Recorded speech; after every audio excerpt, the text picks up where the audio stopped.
And if you know anything about what happened on Charles Avenue this afternoon, please give Lexington Police a call. A medical chopper makes an emergency landing at Bluegrass Airport, and an LEX 18 viewer captures it all on camera. LEX 18's Nicole Pence has the story.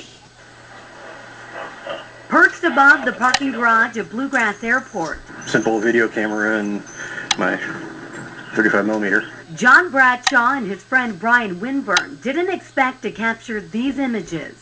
About 5 minutes after we set up, we heard on the scanner that there was an emergency on an aircraft. Didn't hear the other end of the conversation.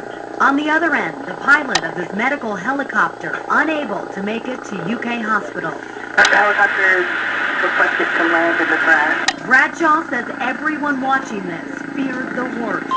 One of the crew that was sitting right behind the pilot, he was kind of looking out the window and looking down like, oh boy, here we go.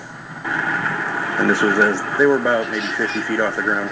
The 3 staff members and a patient from an accident scene in Estill County landed in the grass near runway 22. The landing, it looked kind of hard from where we were. I mean, it came in, it didn't hover and then land, it just kind of came down and skidded to a stop. After looking at the video that we got, it looked like it hit pretty hard too. The tail boom actually flexed a little bit. Officials with the helicopter company say the pilot did exactly what he needed to do after a chip light came on and he was forced to kill one of the engines. Helicopter is safely down in the grass left of the runway, and the runway will be open. Covering the news in Lexington, Nicole Pence, LEX 18 News. The medical helicopter company says the chopper has been checked out and is back in service. We have learned that the patient inside that helicopter was 25-year-old Joseph King III. And that emergency landing wasn't the only time people had to go to extreme measures to get King some help. LEX 18's Jamie Weiss is here with more. Well, King was coming from Estill County, as you heard Nicole mention, and that's where the sheriff's department says he lost control of his car on Furnace Junction Road, went over an embankment and crashed his car into a tree. That car then caught fire. The sheriff's department says the only reason King made it to that helicopter in the first place was thanks to 2 people who were passing by.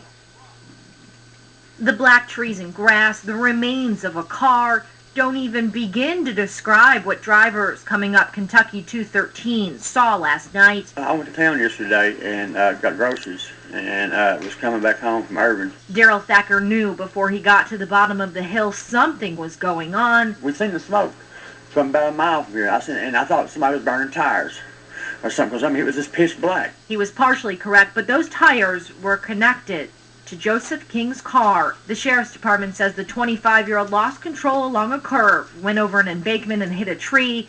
The car then caught fire.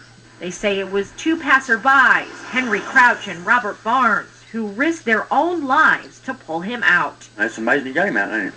Yeah, I'm just glad he didn't burn up. The sheriff's department says those 2 men gave King his only chance. He was still alive and conscious when they arrived.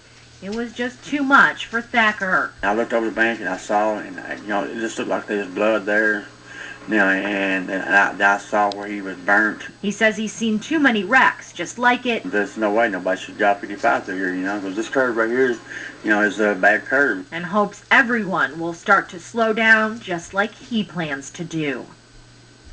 I did talk to one of those 2 men who the sheriff's department says pulled King out. Now, he did not want to go on camera, but he says when he pulled up, he saw the car on fire and tried to get King out, but couldn't. So he went back and called 911 and then went back to the car with help and got King out of the car.